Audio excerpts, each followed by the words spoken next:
जी, सो बिस्मिल्लाह करते हैं अपने लेक्चर नंबर 6 का। हमने आज के लेक्चर में क्या डिस्कस करना है? हमने अगेन IS 12 भी हम कंटिन्यू कर रहे हैं, आप सबको मालूम है IS 12 भी पढ़ रहे हैं अभी हम। आज के लेक्चर में इंशाल्लाह ताला हमने 4 चीज़ें डिस्कस करनी है। सबसे पहली चीज़ है जी, हमने डिस्कस करना है कि हम एक्चुअल और इफेक्टिव टैक्स रेट को कैसे रिकनसाइल करते हैं। मैं आपको पिछली क्लास के एंड पे इसके साथ छोड़ के गया था और आपसे दरख्वास्त ये की थी कि जी आप इस पे ज़रा सोचिएगा। फिर disclosures related to taxes in P&L notes, वही जो हमारी एग्जांपल चल रही है, एग्जांपल 11, उसी की मदद से हम देखेंगे कि जी P&L के नोट्स के क्या डिस्क्लोजर्स होते हैं। फिर differing tax implications of dividend distribution, मैंने पिछली क्लास में भी आपसे अर्ज किया था कि पाकिस्तान में ये चीज़ राइज है for public companies and listed companies कि जी अगर वो डिविडेंड डिस्ट्रीब्यूट कर दें तो उन पर टैक्स रेट मुख्तलिफ लगता है, ना डिस्ट्रीब्यूट करें तो मुख्तलिफ लगता है। तो हम देखेंगे कि उसके क्या इम्प्लीकेशंस होती हैं, उसके जर्नल्स क्या रिकॉर्ड किए जाते हैं। फिर हम अपना पहला सवाल, हमने और भी सवालात करने हैं, हम अपना पहला सवाल, और इस सवाल को आप एज एन एग्जाम क्वेश्चन की प्रैक्टिस ट्रीट मत कीजिएगा।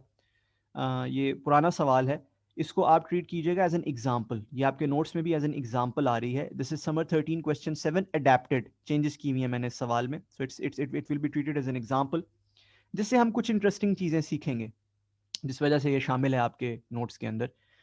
हम इमूवेबल प्रॉपर्टी की टैक्सेशन कैसे होती है, लैंड बिल्डिंग वगैरह की, ये सीखेंगे पाकिस्तान में।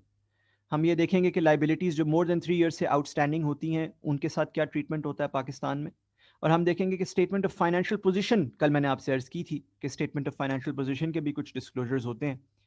हम ये सीखेंगे कि जी स्टेटमेंट ऑफ फाइनेंशियल पोजीशन के क्या डिस्क्लोजर्स होते हैं।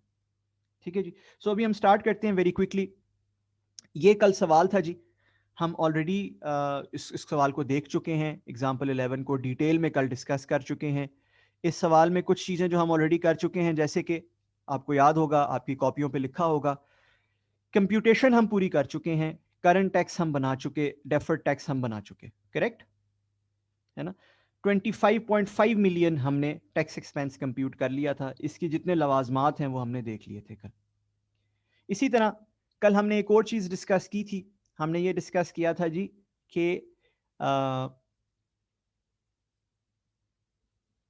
रिकंसिलिएशन कैसे करते हैं इफेक्टिव टैक्स रेट की और एक्सपेक्टेड टैक्स रेट की, इफेक्टिव टैक्स एक्सपेंस की और एक्सपेक्टेड टैक्स एक्सपेंस की।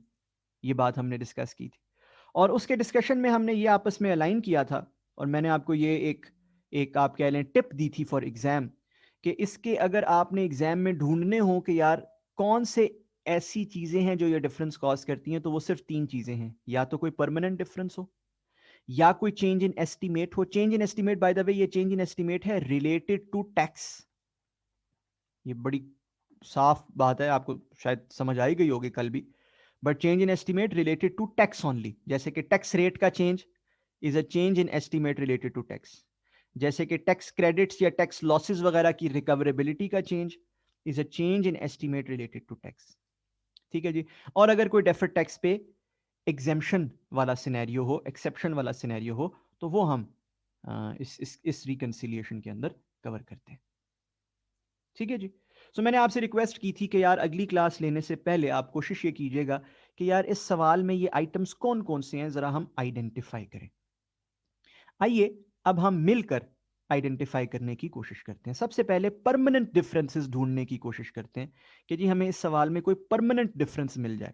ठीक है, उसको हम ये ग्रीन मार्कर से 1 1 मार्क करते जाएंगे, बिकॉज फर्स्ट वाला है ना हमारा परमानेंट डिफरेंस। सो हम ढूंढने की कोशिश करते हैं कि जी हमें कहीं करंट टैक्स की कैलकुलेशन में, कहीं डेफर्ड टैक्स में तो खैर परमानेंट डिफरेंस होता ही नहीं है, करंट टैक्स की कैलकुलेशन में कहीं कोई परमानेंट डिफरेंस मिल जाए। लें जी, एक परमानेंट डिफरेंस हमें नजर आ गया, इन एडमिसिबल एक्सपेंस।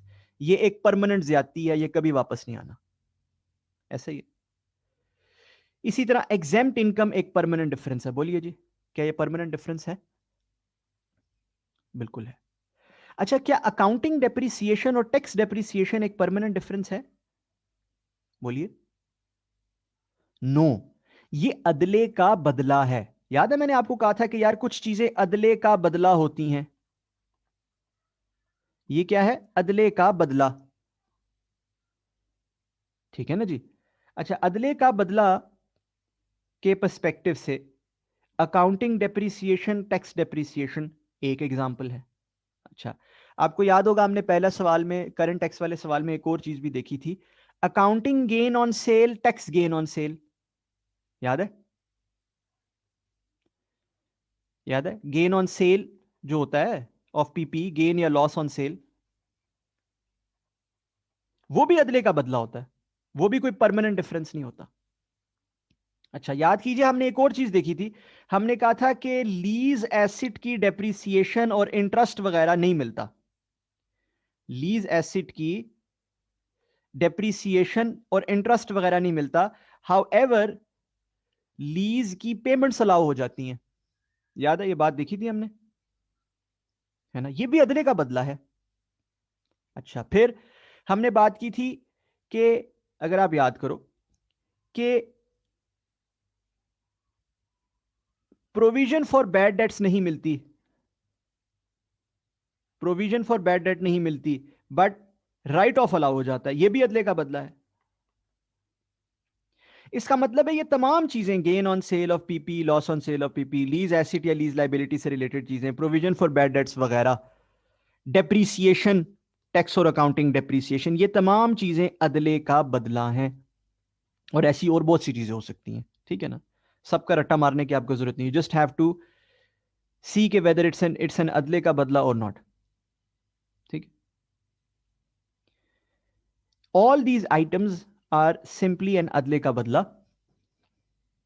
ठीक है, so this is in effect not a permanent difference. ठीक है, ये वो आइटम्स हैं जो टेम्परेरी डिफरेंसेस को रिप्रेजेंट करते हैं, अदले का बदला होता ही टेम्परेरी डिफरेंस है। ठीक है, लिहाजा ये तमाम आइटम्स जो हैं ये परमानेंट डिफरेंसेस में फॉल नहीं करते, ना डेप्रीसिएशन, ना gain on loss, etcetera etcetera, ये सब चीजें फॉल नहीं करती। तो अगर मैं इस सवाल में ढूंढूं, तो अब मुझे ना यहां से दो इंटरेस्टिंग चीजें पता चली हैं अगर मैं गौर करूं तो। एक तो मुझे यह पता चला है, मैं जरा यहां अपनी नॉलेज कंप्लीट करता जाता हूं सो दैट मेरे जहन में रह जाए चीजें सारी। एक तो मुझे यहां से यह पता चला जी कि जो परमानेंट डिफरेंस होता है उसको ढूंढा कहां जाता है? उसको ढूंढा जाता है करंट टैक्स की वर्किंग में। So find it in current tax working, क्योंकि डेफर टैक्स पे तो, परमानेंट डिफरेंसेस पे तो डेफर टैक्स का सवाल ही पैदा नहीं होता ना। फिर इग्नोर अदले का बदला कह देते हैं, सॉर्ट ऑफ थिंग्स। ठीक है ना? इग्नोर दो सॉर्ट ऑफ थिंग्स। ठीक है, only include inadmissible items,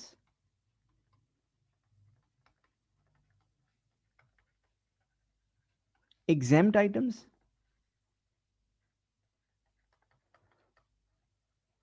or items charged to tax at a different rate. कोई थी ऐसी एग्जांपल हमारे पहले सवाल में से कि there was an item charged to tax at a different rate? Was there any item of this sort? There was, if you remember, dividend income was charged to tax at a different rate. So अगर इस सवाल में dividend income होता तो वो dividend income भी एक difference cause करता। हम आगे जाएंगे, एक सवाल देखेंगे, उसमें हम देखेंगे कि अच्छा डिविडेंड इनकम कैसे एक डिफरेंस कॉज कर सकता है। ठीक है, वो भी इस रिकंसिलिएशन से रिलेटेड आइटम था। बात समझ आ गई कि how we find out permanent differences. अच्छा, अब बात करते हैं दूसरा आइटम क्या है? Change in estimate related to tax. अच्छा, changes in estimates related to tax जो हैं, याद रखिएगा, वो दोनों जगह हो सकते हैं, वो दोनों जगह हो सकते हैं। करंट टैक्स में भी हो सकते हैं, डेफर्ड टैक्स में भी हो सकते हैं। पहले बात कर लेते हैं डेफर्ड टैक्स की, जहां पे बड़े कॉमन है। जैसे डेफर्ड टैक्स में अगर मैं एक चेंज इन एस्टीमेट की बात करूं तो एक तो है टैक्स रेट वाला। जो टैक्स रेट वाला है, this is in effect a change in estimate, है ना ऐसा? This is an example of a change in estimate. दूसरा एक और चेंज इन एस्टीमेट है कि पहले टैक्स लॉसेस रिकवरेबल नहीं थे, अब रिकवरेबल है। इसी तरह टैक्स क्रेडिट्स में पहले रिकवरेबल हो अब ना हो, पहले रिकवरेबल हो ना हो अब हो, कोई भी ऐसी चीज हो, टैक्स क्रेडिट्स में, टैक्स लॉसेस में, ये सब change in estimate related to tax की एग्जांपल्स। ठीक है, is this clear? What could be an example of change in estimate in current tax? और ये मैंने आपको फर्स्ट क्वेश्चन के अंदर कराया था, थोड़ा सा याद कीजिए, थोड़ा सा अपने ब्रेन को जॉग कराइए कि हाँ क्या हो सकती है example change in estimate in current tax की। अगर आप पहली एग्जांपल याद करो तो आपको याद आएगा कि जी पहली एग्जांपल में हमने ये देखा था कि पिछले सालों की कुछ टैक्स ऑर्डर्स हमें आ गए थे और ठीक ठाक टैक्स अथॉरिटीज ने हम पे टैक्स डाल दिया था, जिसको हमने कुछ को हमने मान भी लिया था कि हाँ यार वो ठीक कह रहे हैं, ये तो हमसे नहीं, ये तो केस नहीं हमसे जीता जाता। ठीक है ना, उस किस्म के जो आइटम्स हैं those are also changes in estimates actually. ठीक है ना, those are also changes in estimates. ठीक है, पहले हम समझ रहे थे हमें नहीं टैक्स देना पड़ेगा, जाहिर जब हमने एक्सपेंस रिकॉर्ड किया था इनिशियली, अब हम समझ रहे हैं कि हमें देना पड़ेगा। तो बात समझ आ रही है? ठीक है, वो भी इसी इसी के मद में फिट करेगा। Are you getting my point? So second जो आइटम है उसको उसको ढूंढने का तरीका क्या बना? उसको ढूंढने का तरीका बना changes in estimates related to tax, changes in estimates related to tax.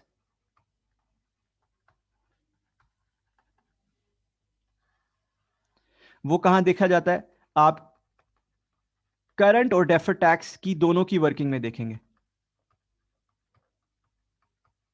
ठीक है ना, डेफर्ड टैक्स में तो उसकी एग्जांपल्स बड़ी कॉमन है, जैसे टैक्स रेट हो गया, जैसे टैक्स क्रेडिट्स और टैक्स लॉसेस वगैरह की रिकवरेबिलिटी वगैरह हो गई।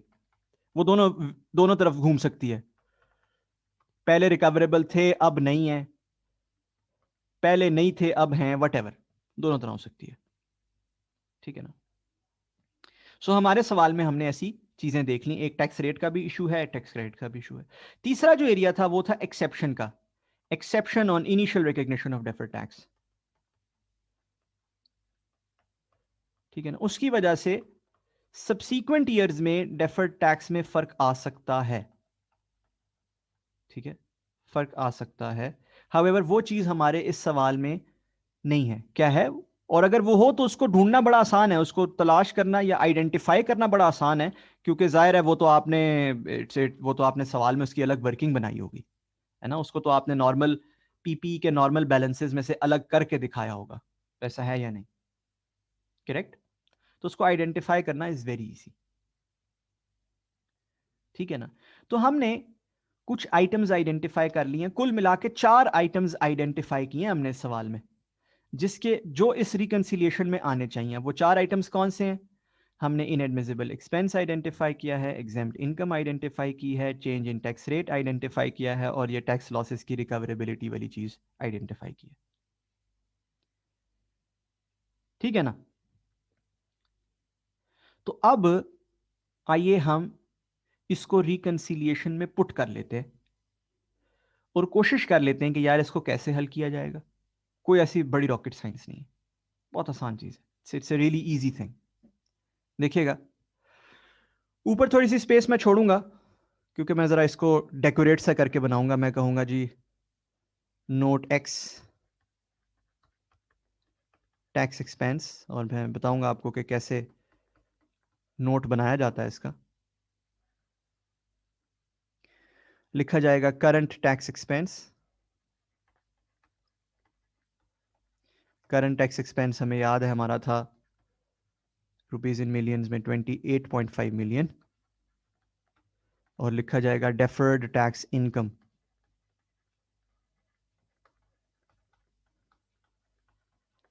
वो भी हमें याद है कि वो 3 मिलियन नेगेटिव इनकम थी। सो ये 25.5 मिलियन जो है वो आपका पहले टैक्स एक्सपेंस आ जाएगा, पहले टैक्स एक्सपेंस का ब्रेकअप आ जाता है इसमें, इस नोट में। ठीक है, फिर IS 12 कहता है कि आप इस नोट में रिकंसिलिएशन दिखाओ ऑफ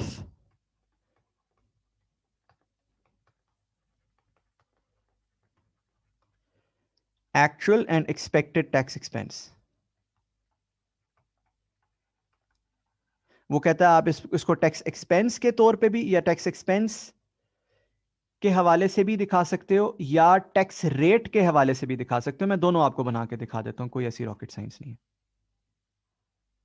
आपकी मर्जी है। आप इसको टैक्स एक्सपेंस के हिसाब से दिखा दो या टैक्स रेट के हिसाब से दिखा दो।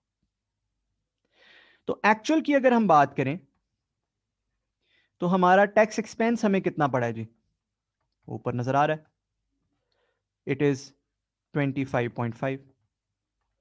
और टैक्स रेट अगर हम बात करें तो हमने कल देखा था कि हमारा पीबीटी कितना था, 100 मिलियन था ना, लास्ट लेक्चर में देखा था हमने।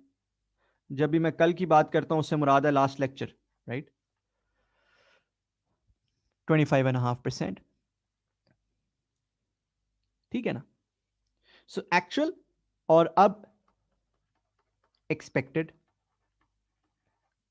एक्सपेक्टेशन किसी की भी ये होगी कि यार ये 30% होना चाहिए, क्योंकि मार्केट में रेट इस वक्त 30% चल रहा है, और 30 मिलियन होना चाहिए एक्सपेंस। अब हम उन 4 आइटम्स को लिख लेते हैं जो हमने 4 आइटम्स ढूंढे हैं। क्या 4 आइटम्स ढूंढे हैं? हमने ढूंढा जी इनएडमिसिबल एक्सपेंस, ठीक है जी। हमने ढूंढा जी एग्जेम्प्ट इनकम,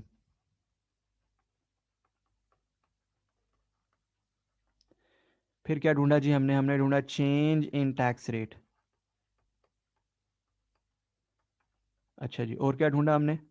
हमने ढूंढा change in estimate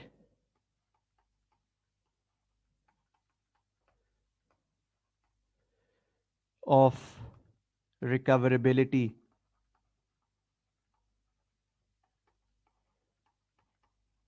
of tax losses. यही 4 आइटम ढूंढे ना हमने।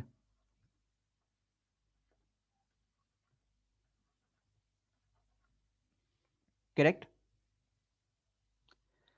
अब हम बारी बारी इन आइटम्स का इंपैक्ट देखते हैं कि हमारे टैक्स एक्सपेंस पे इसका इंपैक्ट क्या है, और ये देखना बड़ा ही आसान है। जरा देखिएगा मैं कैसे बनाऊंगा।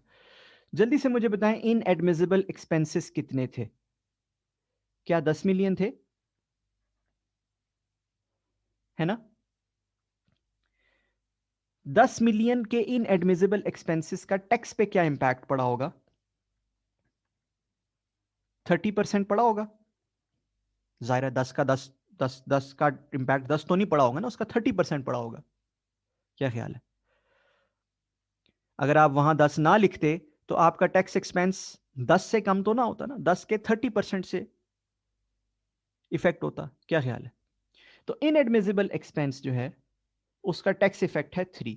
अच्छा, इसके साथ एक साइन लिखना बड़ा जरूरी है। इनएडमिसिबल एक्सपेंस के आने की वजह से क्या आपका टैक्स एक्सपेंस बढ़ गया या कम हो गया? ये बड़ा जरूरी है लिखना। बोलिए जी, क्या बढ़ गया या कम हो गया? बढ़ गया जी, एब्सोल्युटली, इट इंक्रीज्ड। उसने हमारा खर्चा नहीं माना ना। अगर वो खर्चा मान लेता तो हमें टैक्स कम देना पड़ता, सादी सी बात है। अगर आप इसको यूं सोच लें, या इसको अगर किसी ने यूं नहीं सोचना तो आप इसको यहां से देख लें कि यार ये जब आया टैक्स तो अच्छा, ये इसने मेरे 10 से इनकम को बढ़ा दिया तो मुझे टैक्स ज्यादा लग गया। जैसे मर्जी सोच लें यार, it I mean it's really simple, ठीक है ना।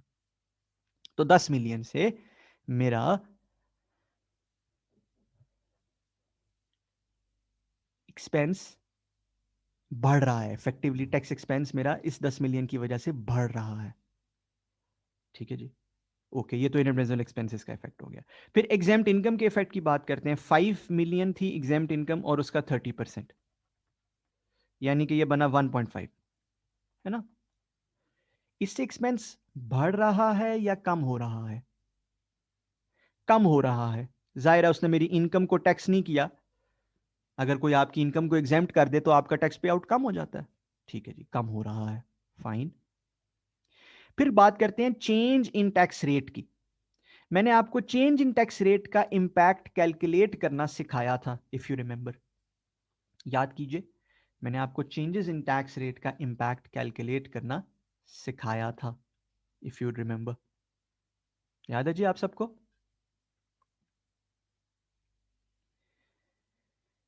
मैंने आपको बताया था कि आप लेते हैं ओपनिंग टेम्पररी डिफरेंस और उसको मल्टीप्लाई कर देते हैं चेंज इन टैक्स रेट से, करेक्ट।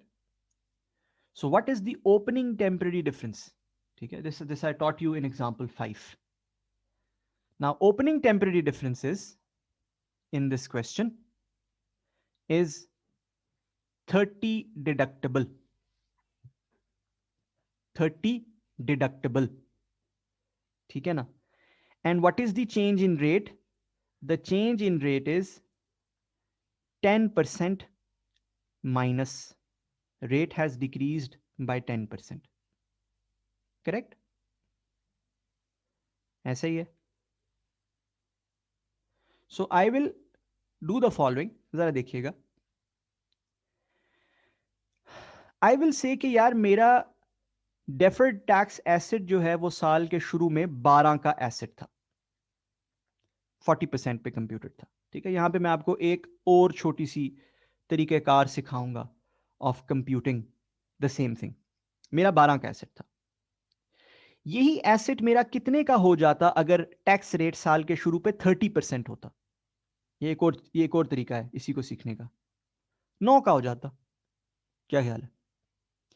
मेरा टैक्स रेट चूंकि 40% था तो मेरा एसेट था 12 का.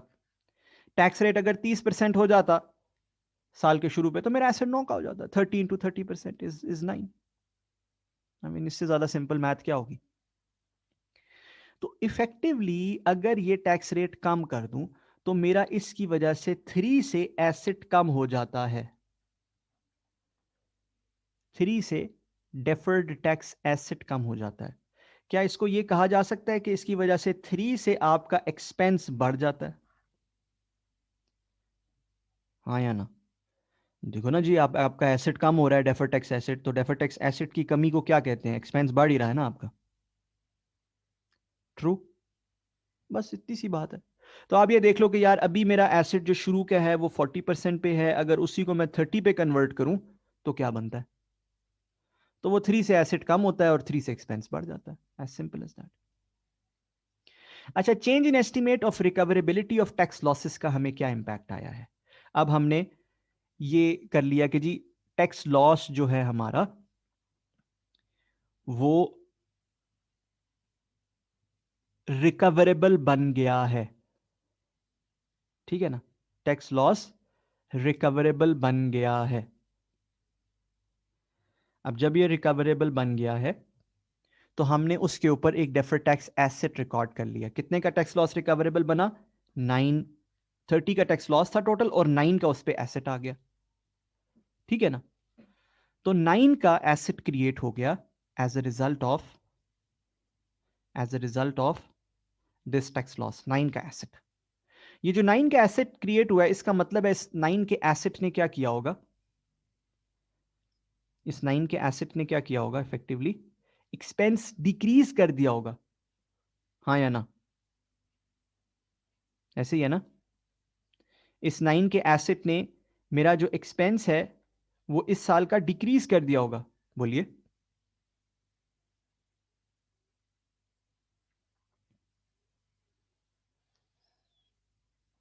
है ना? इस साल का मेरा एक्सपेंस डिक्रीज कर दिया होगा. ऐसे ही है. सो ये आइटम्स हैं ब्रॉडली जो आपकी इस कैलकुलेशन में शामिल होंगे जी. ठीक है, इसको जरा तसल्ली से एक दफा देखिए. Then we will put this into the working and see के हम कैसे इसको रिकंसाइल करते हैं. एक्चुअल और एक्सपेक्टेड टैक्स एक्सपेंस को हम कैसे रिकंसाइल करेंगे. देखिएगा जी प्लीज.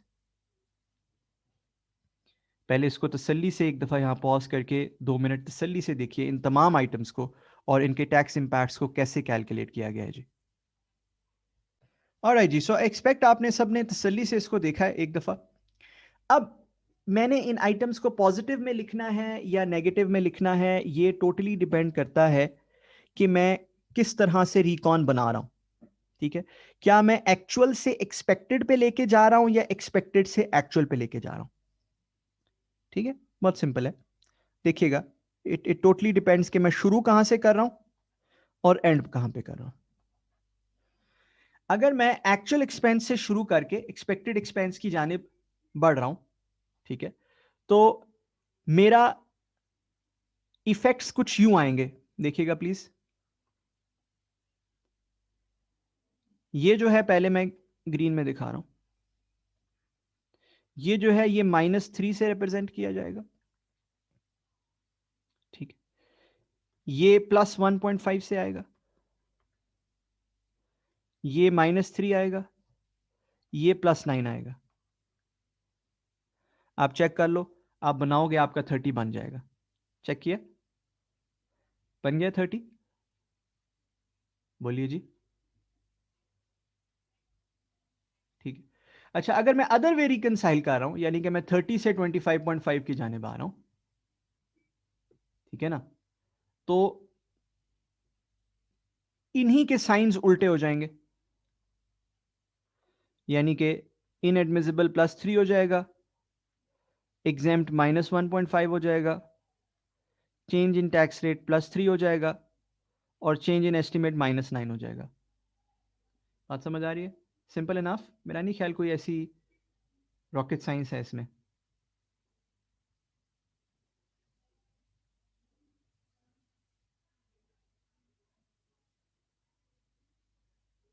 सो आई होप के this is very very clear, ठीक है। इट टोटली डिपेंड्स ऑन कि आप कहाँ से रिकन्सिलिएशन शुरू करें और कहाँ कहाँ पे रिकन्सिलिएशन एंड करें, ठीक है। मैं आपको अपनी प्रेफरेंस बता देता हूं कि मैं एग्जाम में क्या प्रेफर करता हूं, ठीक है। बाकी आप जब देखेंगे इसको रियल वर्ल्ड में तो आपको दोनों तरीके से नजर आएंगी, ठीक है। मेरी प्रेफरेंस, मेरे नजदीक प्रेफरेंस आपकी होनी चाहिए, आप इसे स्टार्ट करें एक्सपेक्टेड से और एंड करें एक्चुअल पे, और मैं आई टेल यू व्हाई कि मैं ऐसा क्यों प्रेफर करता हूं, ठीक है। आप इसे स्टार्ट किससे करें, किस नंबर से करें, मैं क्या कह रहा हूं, एक्सपेक्टेड से, और एंड किस नंबर पे करें, मैं क्या कह रहा हूं, एक्चुअल पे। And I tell you why कि मैं ऐसे क्यों प्रेफर करता हूं। मैं एग्जाम में अपनी जिंदगी को जितना आसान रख सकूं उतना आसान रखना चाहता हूं, ठीक है। सो मुझे एग्जाम में बैठे हुए कोई एम्बिगुइटी नहीं होनी चाहिए, मैं अपना थिंकिंग थॉट प्रोसेस सिंपल रखना चाहता हूं, ठीक है ना। उसके लिए देखिएगा प्लीज सब लोग, मैं कहूंगा कि यार इन एडमिसिबल एक्सपेंस से मेरा एक्सपेंस बढ़ा, ये कंक्लूड हुआ ना, एक्सपेंस बढ़ा, लेट्स ऐड 3। एग्जाम्प्ट इनकम से मेरा एक्सपेंस गिरा, let's deduct 1.5। Change in tax rate से मेरा एक्सपेंस क्या हुआ, बढ़ा, लेट्स ऐड 3। टैक्स लॉसेस की रिकवरेबिलिटी से मेरा एक्सपेंस गिरा, लेट्स डिडक्ट 9.0। चेक कर लें आप, 25.5 पे पहुंच गए। सो मुझे इस तरह से सोचना पसंद है एग्जाम में। Is this clear? क्यों मैं आपको कह रहा हूं कि एक्सपेक्टेड से एक्चुअल को रिकंसाइल कर लें?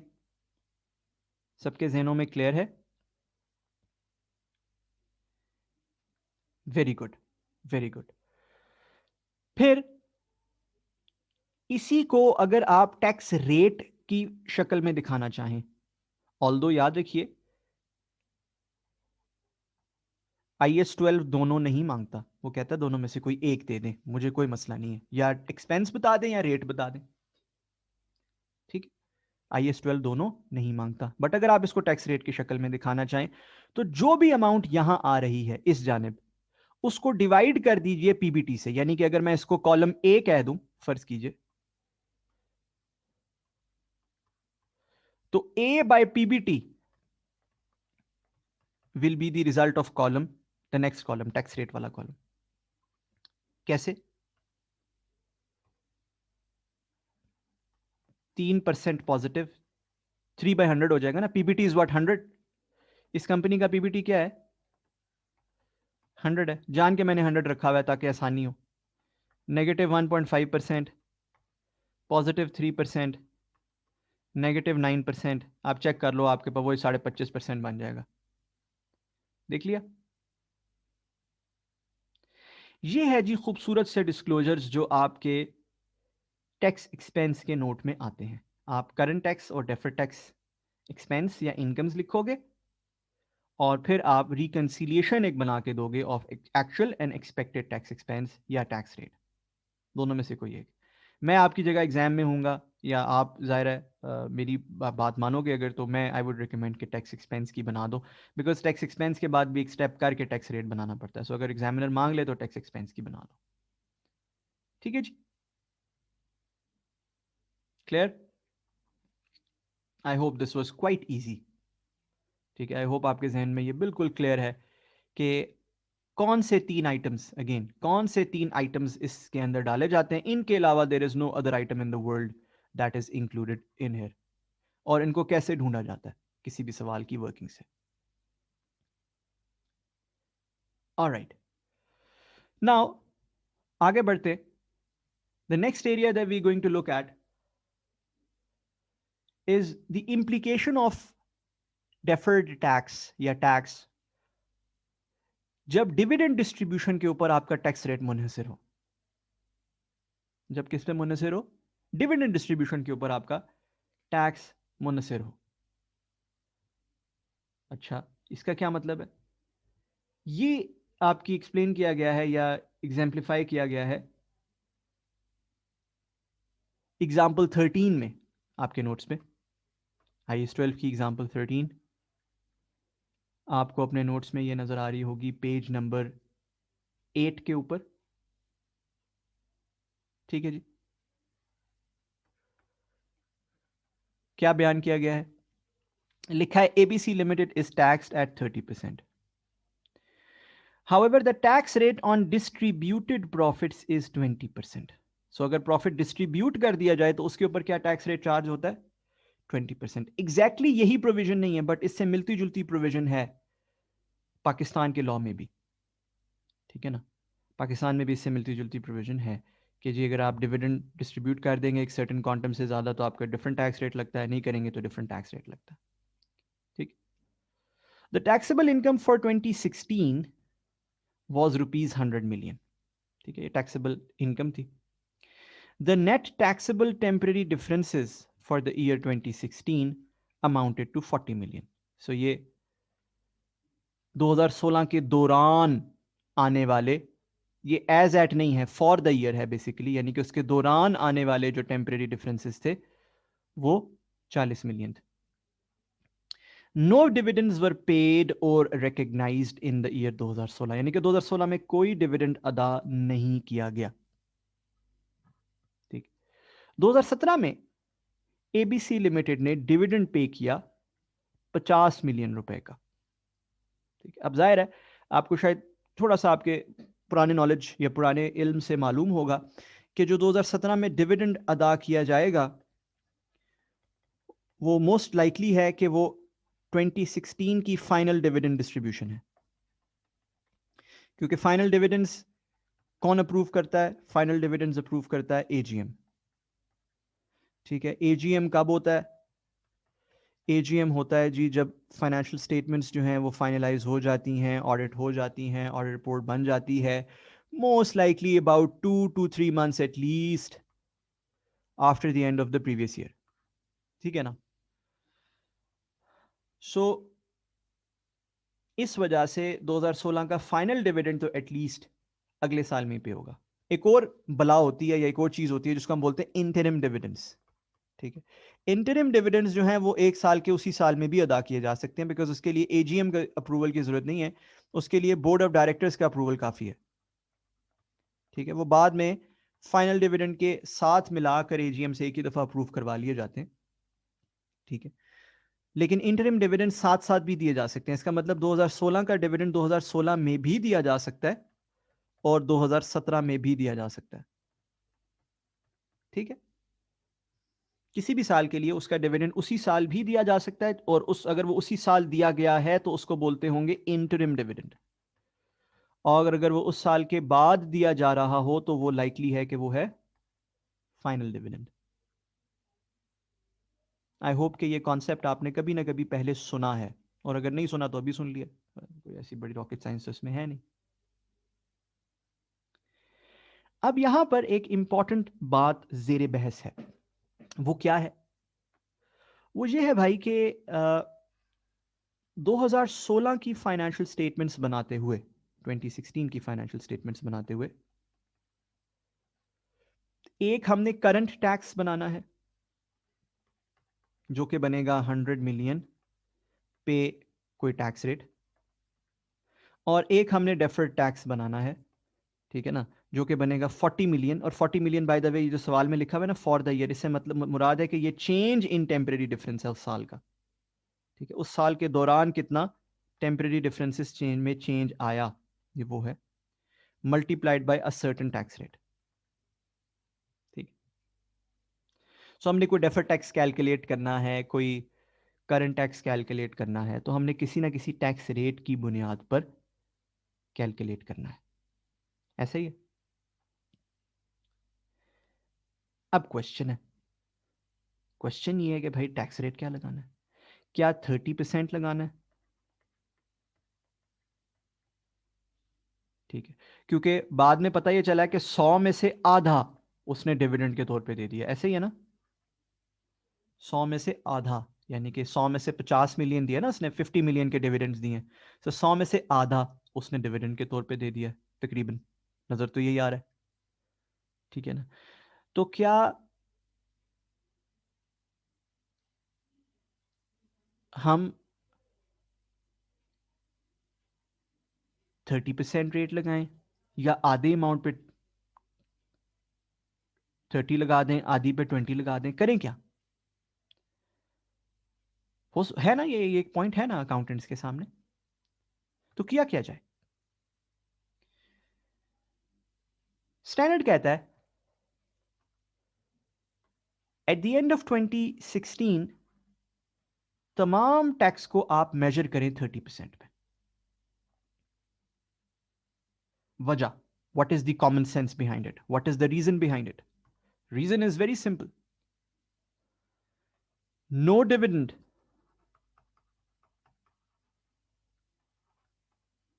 was declared during 2016। जब 2016 के दौरान कोई डिविडेंड दिया ही नहीं गया, तो आप 2016 में बैठ के कभी भी 2017 के डिविडेंड का अंदाजा नहीं लगा सकते। डिविडेंड कभी भी अंदाजे पे, एस्टीमेट की बुनियाद पे रिकॉर्ड नहीं किया जाता। डिविडेंड हमेशा लीगल ऑब्लिगेशन बनने के बाद रिकॉर्ड किया जाता है।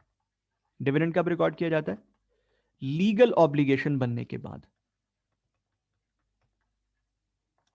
मिसाल देता हूं, बड़ी बड़ी आसान मिसाल है, and then you'll get it inshallah once you hear this example।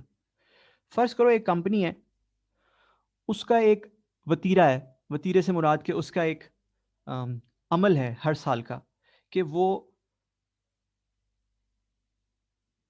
50% of its profits as dividend दे देती है, ठीक है, half of its profits are paid out as dividend and almost all of the shareholders know it, ठीक, everybody knows it. it's their even it's their stated policy, for example it's their stated policy कि जी उन्होंने state किया हुआ है, लिखा हुआ है कि जी हम 50% of the profit as dividend दे देते हैं, ठीक, फाइन। अब आईएफआरएस के सामने सवाल ये है कि अगर कोई ऐसी कंपनी, और ऐसी बेशुमार कंपनीज हैं जो अपनी ऐसी पॉलिसी स्टेट करती हैं कि जी हम X% of profit as dividend देते हैं, डिविडेंड पे आउट हमारा ये है, तो आईएफआरएस के सामने सवाल ये है कि अगर ये कंपनी फर्ज करो 200 मिलियन का प्रॉफिट आफ्टर टैक्स कमाती है, तो क्या इसे डिविडेंड लाइबिलिटी बुक कर लेनी चाहिए based on it's stated policy of 100 million? कैसे एंट्री, डिविडेंड लाइबिलिटी की एंट्री क्या होती है by the way? Retained earning debit liability या पेएबल क्रेडिट, क्या कर लेना चाहिए ऑफ 100 मिलियन? आईएफआरएस के सामने सवाल ये है बेसिकली, हाँ या ना? सवाल समझ आया? ठीक, आईएफआरएस कहते हैं नो, नो। अब सवाल ये पैदा होता है कि हम अगर IAS 37 पढ़ें तो वहां कंस्ट्रक्टिव ऑब्लिगेशन की बात भी होती है और लीगल ऑब्लिगेशन की भी बात होती है, ट्रू? आईएफआरएस कहते हैं डिविडेंड में there is no concept of constructive obligation. Dividend में सिर्फ और सिर्फ लीगल ऑब्लिगेशन हो सकती है। There is no concept of constructive obligation in dividends. Why? Again, you'll ask why. What is the common sense behind it? Because dividend is basically a legal matter. अगर आज एक कंपनी अनाउंस कर देना कि जी मैं 50% डिविडेंड पे आउट करूंगी, यही मेरी पॉलिसी है, और कल को उसकी एनुअल जनरल मीटिंग में उसके शेयर होल्डर्स, आपको पता है शेयर होल्डर्स क्या डिविडेंड बढ़ा नहीं सकते बट डिविडेंड रिड्यूस कर सकते हैं एजीएम में, मालूम है ना आपको? ये बात लिखा हुआ लॉ में कि शेयर होल्डर्स रिड्यूस कर सकते हैं डिविडेंड एजीएम में। कल को शेयर होल्डर्स एजीएम में मना कर दें, नहीं जी हम नहीं करते, कंपनी के पास तो ये अथॉरिटी नहीं है। जो बंदा ये कमिटमेंट दे रहा है कि जी हमारी डिविडेंड की ये पॉलिसी है, उसके पास तो अथॉरिटी नहीं है। लीगल पावर तो किसी और के पास है। डिविडेंड डिक्लेयर करने की लीगल पावर तो एनुअल जनरल मीटिंग के पास है, जमहूर के पास है। AGM is what? Listed company की एजीएम में कौन आए होते हैं? मेंबर्स आए होते हैं जो पूरे पाकिस्तान से आए होते हैं, राइट? इस बुनियाद पर स्टैंडर्ड ने यह कहा कि dividend is a what? Is a legal matter. It can only be determined through a legal obligation. Constructive obligation का डिविडेंड से कोई ताल्लुक नहीं है, क्योंकि अगर कंपनी कह भी दे कि जी मैं डिविडेंड दूंगी, तो भाई कंपनी के पास तो पावर ही नहीं है। कंपनी के सीईओ और बोर्ड ऑफ डायरेक्टर्स और मैनेजमेंट के पास तो ये पावर ही नहीं है। ये तो पावर है मेंबर्स, शेयर होल्डर्स के पास। Do you get my point? लिहाजा अगर किसी कंपनी की पॉलिसी भी हो कि जी हम आधा डिविडेंड दे देते हैं, ये कर देते हैं, वो करना, स्टैंड कहता है जब तक डिविडेंड डिक्लेयर नहीं होगा उसको ना ही डिविडेंड को रिकॉर्ड किया जाएगा, ना ही डिविडेंड, जब तक डिविडेंड डिक्लेयर नहीं होगा यानी कि एजीएम से अप्रूव नहीं होगा, ना ही डिविडेंड को रिकॉर्ड किया जाएगा, डिविडेंड रिकॉर्ड भी नहीं किया जाएगा तब तक, और डिविडेंड का कोई टैक्स इफेक्ट भी उस वक्त तक नहीं लिया जाएगा। बात समझ आ गई? इसी वजह से आप IAS 10 पढ़ें तो उसमें लिखा हुआ है कि जो ईयर एंड के बाद डिविडेंड डिक्लेयर किया जाता है उसको फाइनेंशियल स्टेटमेंट्स में एडजस्ट नहीं किया जाएगा। ठीक है, IAS 10 मैंने आपको सेपरेटली कवर कराना है। ठीक है ना जी? सो कोई भी स्टैंडर्ड हमारा रह नहीं जाएगा इंशाल्लाह, डोंट वरी। सो इसका मतलब है मैं 2016 में 30 मिलियन का करंट टैक्स और 12 मिलियन का डेफर्ड टैक्स रिकॉर्ड कर दूंगा। दोनों एक्सपेंस होंगे। उसकी वजह यह है कि ये टैक्सेबल टेम्परेरी डिफरेंस हैं जो आए हैं डेफर्ड टैक्स में ना, लाइबिलिटी है यानी कि एक्सपेंस है। सो 30 और 12 में रिकॉर्ड कर दूंगा। फाइन, अच्छा अब आगे क्या किया जाए? इसका मतलब 2016 में तो चलो नहीं किया, 30% ले लिया, बट 2017 में जाकर जब एक्चुअली डिविडेंड पे आउट कर दिया गया है, जब क्या कर दिया गया है? एक्चुअली डिविडेंड पे आउट कर दिया गया है 2017 में, फिर क्या करें? स्टैंडर्ड कहता है सिर्फ करंट टैक्स के अंदर एक जर्नल इनकॉर्पोरेट करें। करंट टैक्स जो आपने लास्ट ईयर एक्सपेंस रिकॉर्ड किया था, लास्ट ईयर को जाके नहीं छेड़ना, इस साल में उसका जर्नल डलेगा। लास्ट ईयर आपने एक्सपेंस रिकॉर्ड किया था करंट टैक्स का कितना? 30 मिलियन। इस साल आप उसको 50 मिलियन इंटू 10% से कम कर दें। ऐसे ही है ना कि जो डिस्ट्रीब्यूटेड प्रॉफिट होगा उस पर टैक्स कम है, जो नॉन डिस्ट्रीब्यूटेड प्रॉफिट है उस पर टैक्स ज्यादा है। ऐसे ही है, जो डिस्ट्रीब्यूटेड प्रॉफिट है उस पर टैक्स 20% है, जो नॉन डिस्ट्रीब्यूटेड है उस पर 30% है। तो छूट कितने परसेंट की है?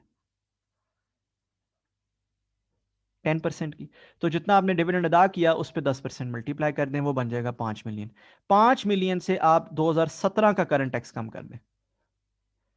एक्चुअली ये एडजस्टमेंट है पिछले 30 मिलियन की, है पिछले 30 मिलियन की एडजस्टमेंट एक्चुअली, बट स्टैंडर्ड कहता है इसको रिकॉर्ड 2017 में करना है, आप इसको रेट्रोस्पेक्टिवली रिकॉर्ड नहीं करेंगे। 2017 का करंट टैक्स एक्सपेंस कम कर दें 5 मिलियन से। आई होप ये बात आपको, करंट टैक्स की हद तक बात आपको समझ आ गई। इसका मतलब है कि 2016 में कोई इफेक्ट नहीं लिया, क्यों? क्योंकि डिविडेंड डिस्ट्रीब्यूट नहीं हुआ था। 2017 में हुआ जब डिस्ट्रीब्यूट, हमने इफेक्ट ले लिया, 2017 के पीएनएल में डाल दिया, उतने से एक्सपेंस को कम कर दिया, 50 मिलियन का 10% कम कर दिया। यहां तक इसको पॉज कीजिए, करंट टैक्स की हद तक इसको देखिए, अच्छी तरह इसको एब्जॉर्ब कीजिए जी। ठीक है जी। सो करंट टैक्स मेरे नजदीक is quite straight forward in the sense के हमें ऑलरेडी मालूम है, सवाल में बताया गया कि जी जो प्रॉफिट आप डिस्ट्रीब्यूट कर दोगे एज डिविडेंड, डिस्ट्रीब्यूटेड प्रॉफिट जो है उसके ऊपर रेट लगेगा 20%, और जो नॉन डिस्ट्रीब्यूटेड प्रॉफिट है, जो पीछे बैलेंसिंग रह जाएगा, उसके ऊपर रेट लगेगा 30%। ये सवाल के अंदर दिया हुआ था। अब हमने दो चीजें डिसाइड करनी थी। एक, कब इस एंट्री को किया जाए। स्टैंडर्ड ने जवाब दिया व्हेन डिविडेंड इज डिक्लेयर्ड, या अपॉन डिक्लेरेशन ऑफ डिविडेंड। कब इस एंट्री को किया जाए? Upon declaration of dividend. जिस साल में भी डिविडेंड डिक्लेयर हो, उस साल में यह एंट्री रिकॉर्ड कर दी जाए। सो चूंकि 2016 का डिविडेंड 2017 में जाके डिक्लेयर हुआ, तो स्टैंडर्ड ने जवाब दिया जी 2017 में इस एंट्री को करो। हमने 2017 में किया।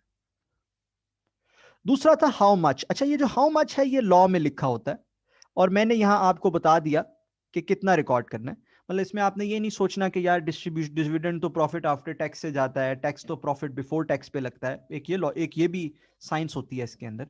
उसको 2 मिनट के लिए आप साइड पे रखते हैं, ठीक है, कि ये प्रॉफिट बिफोर टैक्स है या प्रॉफिट आफ्टर टैक्स है या क्या है। मैंने आपको लॉ खुद अपना लॉ बना दिया से, ये अमार्स इनकम टैक्स लॉ है, जिसमें मैं आपसे कह रहा हूं कि जो भी डिविडेंड आप पे आउट कर दोगे, जो भी प्रॉफिट आप डिस्ट्रीब्यूट कर दोगे, उस पर आपको 10% की छूट मिल जाएगी। ठीक है, बाय द वे ऐसा लॉ कुछ ममालिक में है, पाकिस्तान में जो लॉ है वो भी इससे मिलता जुलता ही है। ठीक है, सो आपने डिस्ट्रीब्यूट कर दिया 50 मिलियन, आपको उस पर 10% की छूट मिल गई, तो आपको छूट कितनी मिली? 5 मिलियन की। अब दोनों सवालों का जवाब आ गया। व्हेन? 2017 में जी, जब डिविडेंड डिक्लेयर होगा। How much? 5 मिलियन जी। सो हम 5 मिलियन रिकॉर्ड कर लेंगे 2017 में। ठीक है, 5 मिलियन कैसे रिकॉर्ड करेंगे? 5 मिलियन से करंट टैक्स एक्सपेंस को कम कर देंगे। हम एंट्री करेंगे करंट टैक्स एक्सपेंस करो कम, साथ करंट टैक्स पेबल भी करो कम, 5 मिलियन से। यही एंट्री होती है ना। जब करंट टैक्स एक्सपेंस बढ़ता है तो हम करते हैं current tax expense to payable, जब करंट टैक्स एक्सपेंस कम होता है तो हम एंट्री रिवर्स कर देते हैं, payable to current tax expense. आसान है ना। यही लिखा हुआ है जी आपके स्टैंडर्ड में, विद रिगार्ड्स टू डिविडेंड। ठीक है, नेक्स्ट जो क्वेश्चन स्टैंडर्ड सेटर्स के सामने था वो था कि डेफर्ड टैक्स का क्या करें। डेफर्ड टैक्स हमने लास्ट ईयर किस रेट पे रिकॉर्ड किया है? लास्ट ईयर किस रेट पे रिकॉर्ड किया है? 30% पे। तो क्या अब उसमें से भी कुछ अमाउंट, एक प्रोपोर्शनेट अमाउंट, क्या उसमें से भी हम 20% पर लाएं या नहीं? क्वेश्चन समझ आया जो स्टैंडर्ड सेटर्स के सामने होगा?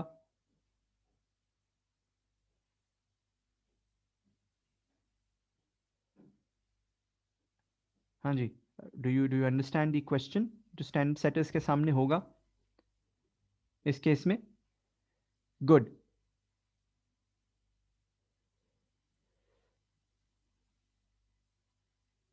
स्टैंडर्ड सेटर्स ने जवाब दिया डेफर्ड टैक्स के रेट को तब्दील नहीं किया जाएगा। Deferred tax rate will not be changed. ठीक है जी, डेफर्ड टैक्स को नहीं बदला जाएगा। ठीक है, डेफर्ड टैक्सेस 30% पे ही रखे जाएंगे। ठीक है, स्टैंडर्ड के अंदर लिखा हुआ है। जवाब है क्यों, या सवाल बनता है क्यों लिखा हुआ है ऐसा। एक तो मैं आपसे कह दूं यार वो स्टैंडर्ड में जाओ, पैरा 52A देखो, उसमें लिखा हुआ है यार, बस दैट्स इट, ठीक है ना। That's it, you just see it, it's written there and it's a rule. The real question for a teacher is, और for an accountant is, why. The answer to this why is very simple actually. Deferred tax जो है ना वो 2017 से relate नहीं करता या 2016 से रिलेट नहीं करता। देखो आपने जो अभी डिविडेंड दिया है वो दिया 2016 का डिविडेंड, राइट। डेफर्ड टैक्स कभी भी 2016 से रिलेट नहीं करता। डेफर्ड टैक्स तो हमेशा रिलेट करता है 2017 एंड ऑनवर्ड्स ईयर से, है ना। डेफर्ड टैक्स का मतलब ये होता है कि ये आने वाले दिनों में अगर करंट टैक्स, फ्यूचर का करंट टैक्स बढ़ जाए या कम हो जाए तो उसको डेफर्ड टैक्स बोलते हैं। ये तो बुनियादी कॉन्सेप्ट है डेफर्ड टैक्स का, है ना। नाउ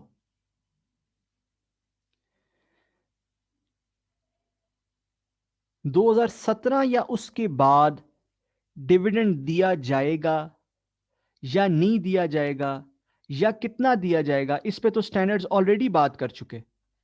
वो तो कहते हैं डिविडेंड तो मैटर ही लीगल है। ये तो कोई भी आज कह ही नहीं सकता, नो बडी कैन से कि we have a policy and we will give dividend, nobody can say that, no.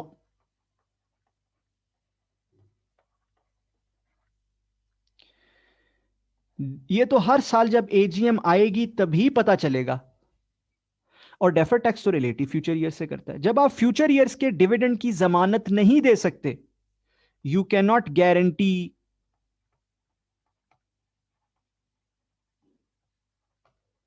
Dividend of future years. इसका मतलब है आप फ्यूचर ईयर्स के टैक्स रेट की भी जमानत नहीं दे सकते। फिर इसका इट फॉलोज ना, you can not guarantee tax rate of future years. क्या ख्याल है? जब आप फ्यूचर ईयर्स के डिविडेंड की जमानत नहीं दे सकते, इसका मतलब आप फ्यूचर ईयर के टैक्स रेट की भी जमानत, बोलिए, नहीं दे सकते। जब नहीं दे सकते, इसका मतलब है your tax rate has to be what, it has to be 30%। There will be no relief और you can not assume any relief today. लिहाजा स्टैंडर्ड ये कहता है कि करंट टैक्स में तो जब डिक्लेरेशन हो डिविडेंड की, उस वक्त ये रिलीफ अकाउंट फॉर कर लें, उस वक्त 5 मिलियन से कम कर लें अपने करंट टैक्स एक्सपेंस को। बट डेफर्ड टैक्स में ये रिलीफ कभी भी अकाउंट फॉर नहीं किया जाएगा, never, never ever. Deferred tax हमेशा ऐसे रेट पे रखा जाएगा as if you expect to pay no dividends, to pay no dividends in the future. ये है जी स्टैंडर्ड की गाइडेंस इस मामले में। I hope this is clear and I hope this is simple as well. I mean it's not very difficult. ठीक है जी। Again इसको भी पॉज करके अच्छी तरह एक दफा देख लें। अच्छा, इसमें एक कॉमन क्वेश्चन होता है बच्चों का, एक एक कॉमन अंडरस्टैंडिंग गैप होता है, वो समझ लीजिए जरा। क्वेश्चन बच्चों का ये होता है कि यार डिविडेंड देने की वजह से कंपनी को टैक्स रिलीफ क्यों दिया जा रहा है। डिविडेंड देने की वजह से कंपनी को टैक्स रिलीफ क्यों दिया जा रहा है, उसका टैक्स रेट क्यों कम किया जा रहा है अगर वो डिविडेंड अदा कर देती है, और अगर वो डिविडेंड नहीं देती है तो उसका टैक्स रेट ज्यादा होता है, ऐसा क्यों है। राइट, ये कॉमन क्वेश्चन होता है बच्चों का। ऑल्दो इसका अकाउंटिंग से ताल्लुक नहीं है, इसका ताल्लुक तो लॉ से है, बट स्टिल चूंकि बच्चों के जहन में एक कॉमन पॉइंट होता है, मैं इसको एड्रेस क्विकली कर देता हूं। वजह इसकी बड़ी सिंपल है, रीज़न इसकी जो है वो बड़ी सिंपल है। अगर आप अपना इनकम टैक्स लॉ भी पढ़ेंगे और उसमें सेक्शन 5A देखेंगे अपने इनकम टैक्स लॉ में, तो वहां पर भी इस किस्म की एक बात है, ठीक है ना। टैक्स, अगर आप प्रॉफिट डिस्ट्रीब्यूट कर देंगे तो डिफरेंट टैक्स रेट लगता है, और अगर प्रॉफिट डिस्ट्रीब्यूट नहीं करेंगे तो एक डिफरेंट टैक्स रेट लगता है। ठीक, पहली जो चीज समझने वाली है वो ये है कि भाई इसका ताल्लुक डिविडेंड इनकम से हरगिज नहीं है। किससे? डिविडेंड इनकम से इसका कोई ताल्लुक नहीं है। This is got nothing to do with dividend income. आप एक कंपनी है, आप एक डिविडेंड इनकम कमाते हैं, कोई दूसरी कंपनी आपको से कंपनी एक्स आपको डिविडेंड देती है, वो आपकी डिविडेंड इनकम है।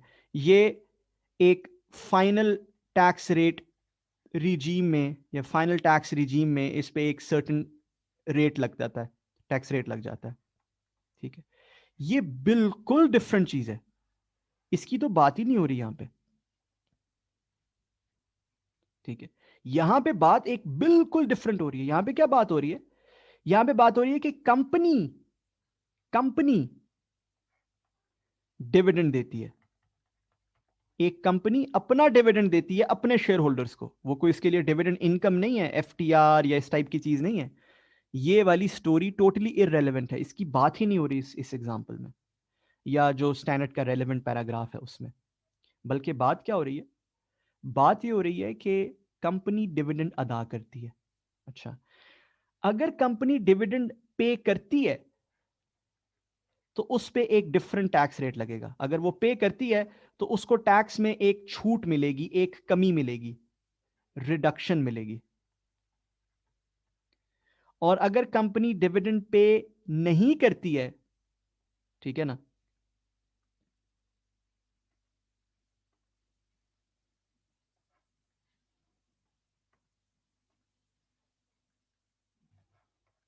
डज नॉट पे,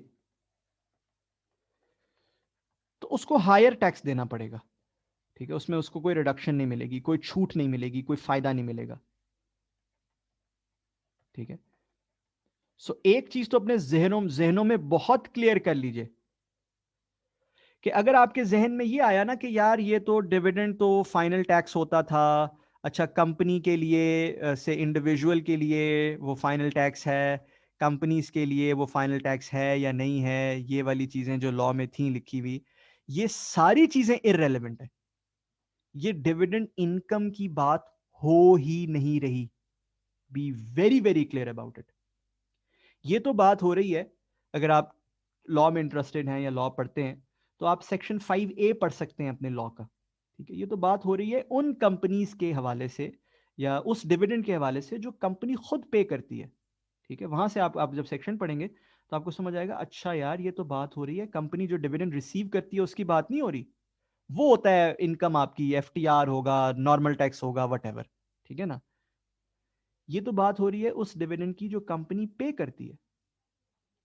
अच्छा, अब इसका मतलब क्या है? इसका मतलब यह है कि अगर कंपनी डिविडेंड पे करती है तो उससे दो इकसाम के फायदे होते हैं। दो इकसाम के फायदे याद रखिएगा।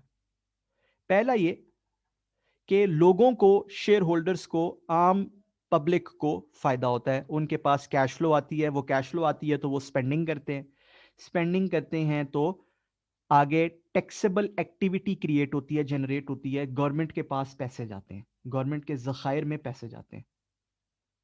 राइट, गवर्नमेंट के जखायर में पैसे जाते हैं। अगर वो पब्लिक को फायदा होता है, पब्लिक पैसे खरीदती है, सॉरी चीजें खरीदती है, स्पेंडिंग करती है, ग्रोसरी ले ली, खाने पीने की चीजें ले ली, रेस्टोरेंट्स में स्पेंडिंग कर दी, टैक्स टैक्स हो जाएगा, सब चीजों पर टैक्स लगा हुआ है, टैक्स पे करती है। अच्छा, एक तो चीज ये। दूसरा ये फायदा होता है कि जब डिविडेंड की पेमेंट होती है तो डिविडेंड इटसेल्फ पर भी टैक्स विदहोल्ड किया जाता है। डिविडेंड इटसेल्फ पे भी विदहोल्डिंग टैक्स होता है नहीं होता? सो जब डिविडेंड की पेमेंट की जाती है तो गवर्नमेंट को ये दो किस्म के फायदे होते हैं। आम आवाम के पास पैसा आता है, वो स्पेंडिंग करते हैं, टैक्सेस की मद में पैसा जाता है। दूसरा ये कि उसके अंदर से विदहोल्डिंग टैक्स कटता है। ठीक है ना, तो गवर्नमेंट को दो तरीके से टैक्सेस की मद में पैसे जाते हैं। लिहाजा इस अमल को इंसेंटिवाइज करने के लिए गवर्नमेंट कहती है कि जो लोग डिविडेंड पे करेंगे, जो कंपनियां डिविडेंड पे करेंगी, उनको एक सर्टेन टैक्स रेट लगेगा, और जो कंपनियां डिविडेंड पे नहीं करेंगी उनको ज्यादा टैक्स रेट लगेगा। ठीक है ना जी, जैसे पाकिस्तान में, ठीक है, ये है कि पब्लिक कंपनीज अगर अपने प्रॉफिट का एक खास percentage as dividend pay out नहीं करती तो उनको हायर टैक्स रेट लगता है। अगर आप पाकिस्तान का टैक्स लॉ देखोगे तो जो पब्लिक कंपनीज हैं पाकिस्तान में, ठीक है, लिस्टेड कंपनीज वगैरह, वो अगर अपने प्रॉफिट्स का एक खास परसेंट, एक खास proportion as dividend pay out नहीं करती तो उनको हायर टैक्स रेट लगता है। ठीक है, हायर टैक्स रेट लगता है। ठीक है,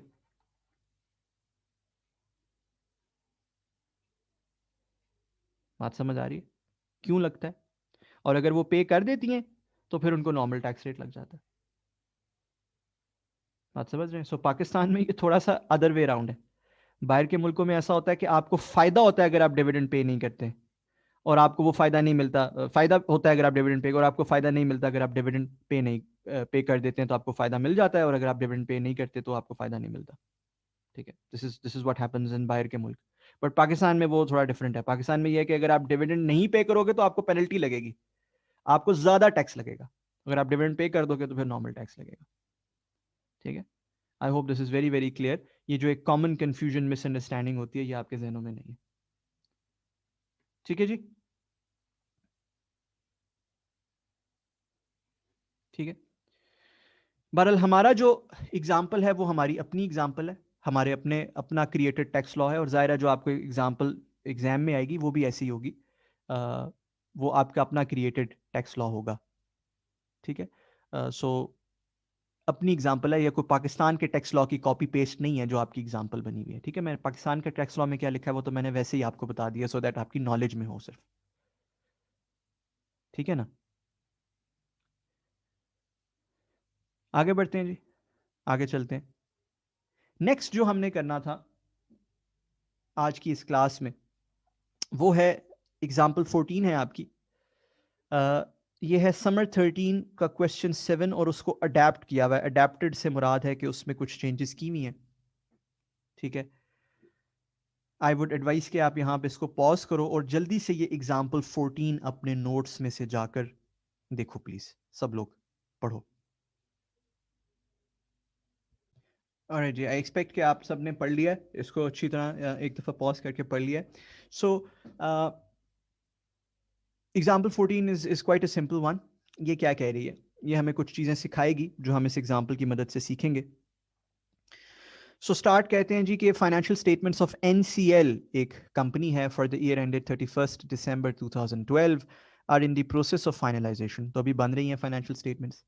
कहता है following information has been gathered from the company's accounting and tax records. So accounting और टैक्स रिकॉर्ड्स दोनों से ये इन्फॉर्मेशन गैदर की गई।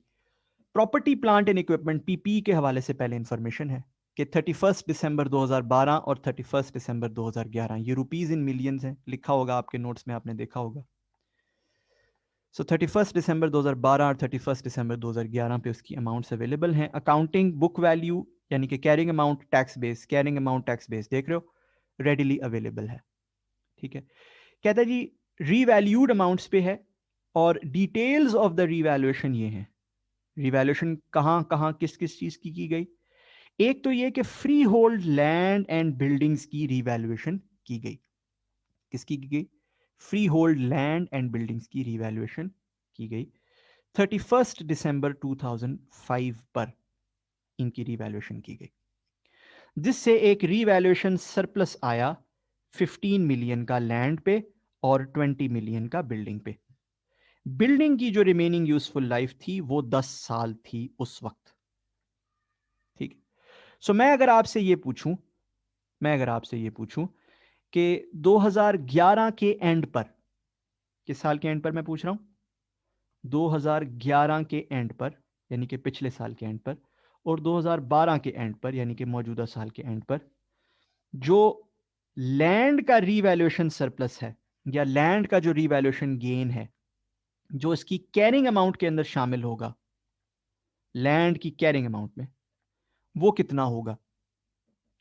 तो आपका जवाब मुझे होना चाहिए 15 15।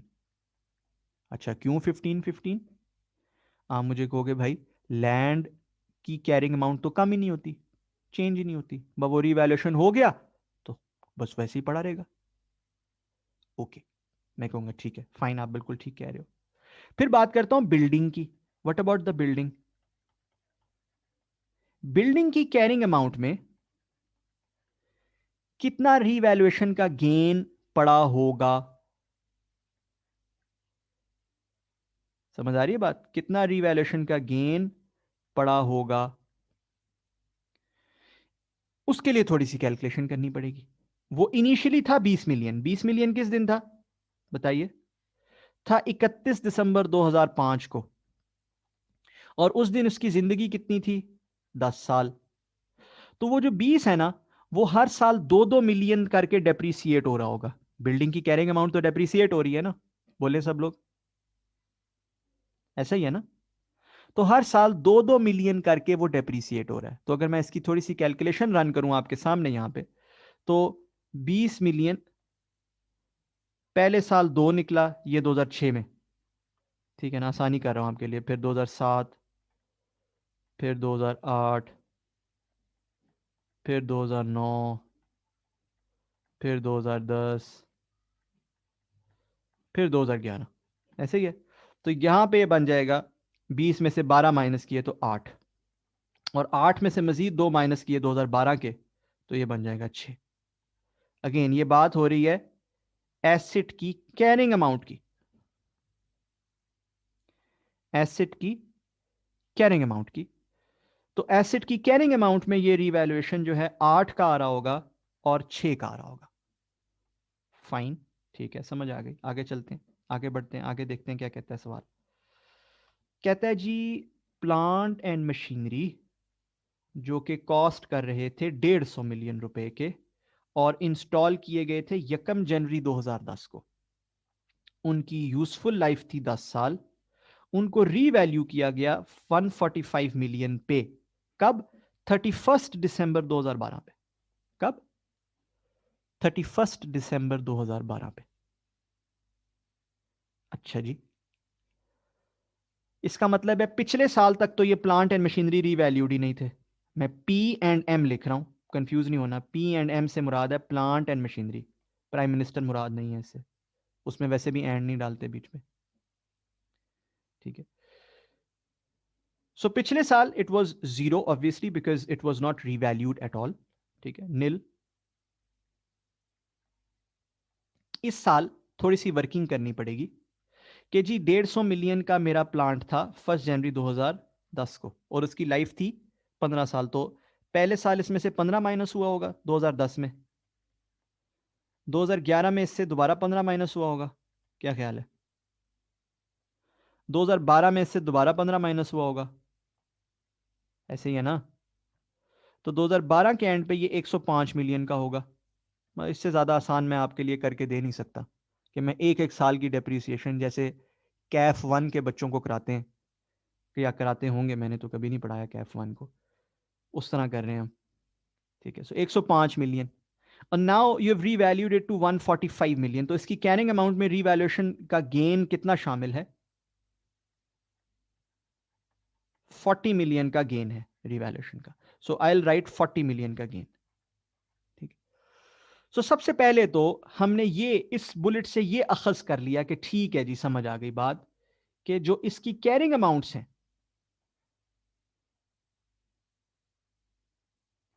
Included in carrying amount is what? Is a gain of this much against every asset, land, building, P&M। समझ आ गई बात? ये कैरिंग अमाउंट में शामिल है, ठीक है। अब ये क्यों निकाला अलग, क्यों अलग से डिटरमिन किया है, थोड़ी देर में सीखेंगे, देखेंगे वाई, क्यों भाई अलग से डिटरमिन क्यों किया है। Will review it, don't worry. आगे बढ़ते हैं। फिर कहता है जी प्रोविजन फॉर रिटायरमेंट बेनिफिट्स। सो पहले पीपी हो गया जी, अब प्रोविजन फॉर रिटायरमेंट बेनिफिट्स जो कि प्लान कमिश्नर ने अप्रूव नहीं किया। अच्छा, कोई रिटायरमेंट बेनिफिट प्लान अगर कमिश्नर ने अप्रूव ना किया हो तो क्या होता है उसके साथ, और अगर अप्रूव किया हो तो क्या होता है उसके साथ? कभी पढ़ाया मैंने आपको पहले? बिल्कुल पढ़ाया। अगर तो वो कमिश्नर ने अप्रूव किया हो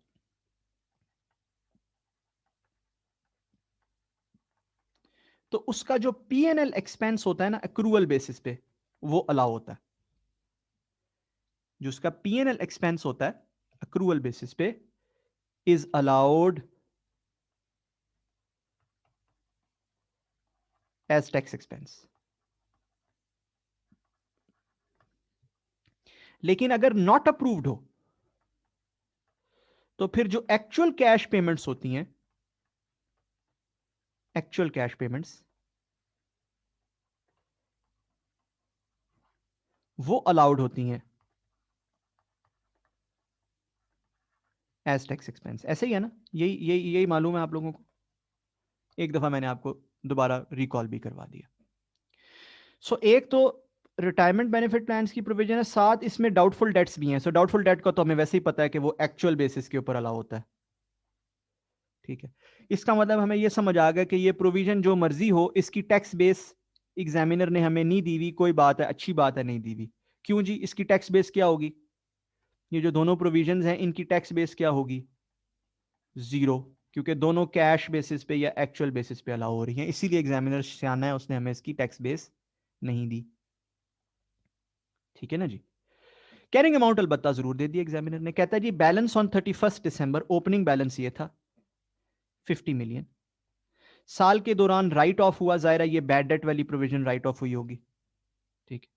साल के दौरान provision for the year net of payments of ₹3 million, यानी कि नेट ऑफ पेमेंट्स 6 मिलियन बन रहा है। इसका मतलब है प्रोविजन फॉर द ईयर कितनी थी? कौन बताएगा मुझे? 9 मिलियन। और पेमेंट्स कितनी थी साल के दौरान? -3 मिलियन। तभी वो नेट कर रहा है इस तरह से। ऐसे ही है ना जी? आसान है ना? और अगर मैं आपसे कहूं कि यार इसकी कैरिंग अमाउंट जरा मुझे बता दो, साल के स्टार्ट की भी साल के एंड की भी। सो कैरिंग अमाउंट जो है साल के स्टार्ट की, फर्ज कीजिए साल के स्टार्ट की ओपनिंग जो कैरिंग अमाउंट है वो तो दी हुई है, बड़ी क्लियर है सवाल में, वो है 50। और साल के एंड की भी दी हुई है क्लोजिंग, वो बना सकते हैं बड़े आसानी से। राइट ऑफ उसने रिकॉर्ड किया है साल के दौरान 5। राइट ऑफ प्रोविजन में से लेस हो जाता है, पता है ना आप सबको? जर्नल एंट्रीज पता है ना, प्रोविजन फॉर डाउटफुल डेट्स की, आई होप कि आप सबको पता है। It is expense debit provision for bad dates credit,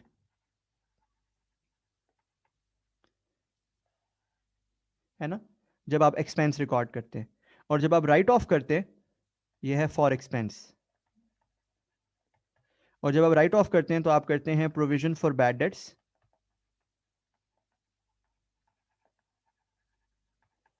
to receivables. यह है राइट ऑफ की एंट्री। ये बात मालूम है ना सबको? आई होप सबको मालूम है। और फिर इसके साथ ये भी मालूम होना चाहिए, जो एक और चीज आपको मालूम होनी चाहिए, अभी बात कर ही लेते हैं उस पर, कि बेसिकली ये जो सेकेंड एंट्री है ये स्टेटमेंट ऑफ फाइनेंशियल पोजीशन के परस्पेक्टिव से इट इज नथिंग। जो सेकेंड एंट्री है it is nothing actually. Right of जो होता है वो actually it is nothing for accountants, it is nothing. Why it is nothing? बड़ा आसान है इसका जवाब भी। उसके लिए मैं सिर्फ एक ही सवाल बच्चों से पूछा करता हूं कि जी प्रोविजन फॉर बैड डेट्स क्या स्टेटमेंट ऑफ फाइनेंशियल पोजीशन में अलग से नजर आती है या रिसीवेबल में से ही ऑफसेट होकर नजर आती है? यह सवाल पूछा करता हूं मैं। क्या रिसीवेबल से ऑफसेट होकर नजर आती है या अलग से नजर आती है? और सारे बच्चे उसका जवाब हमेशा यही देते हैं कि यार जो प्रोविजन फॉर बैड डेट्स है ना वो रिसीवेबल से ऑफसेट होकर नजर आती है। इसका मतलब है प्रोविजन फॉर बैड डेट नजर नहीं आती है स्टेटमेंट ऑफ फाइनेंशियल पोजीशन में। इसका मतलब है स्टेटमेंट ऑफ फाइनेंशियल पोजीशन में रिसीवेबल नजर आते हैं। तो अगर इन्हीं एंट्रीज को रीराइट किया जाए, क्या किया जाए? रीराइट किया जाए कि जी फाइनेंशियल स्टेटमेंट्स में या स्टेटमेंट ऑफ फाइनेंशियल पोजीशन में क्या होगा, तो आप इस एंट्री को लिखोगे एक्सपेंस टू रिसीवेबल, ऊपर वाली एंट्री को, ऐसे ही है ना, क्योंकि प्रोविजन फॉर बैड डेट्स तो कुछ भी नहीं होती, वो तो रिसीवेबल होता है एक्चुअली तो। और दूसरी एंट्री आप लिखोगे रिसीवेबल टू रिसीवेबल, हाँ या ना, ऐसा है या नहीं।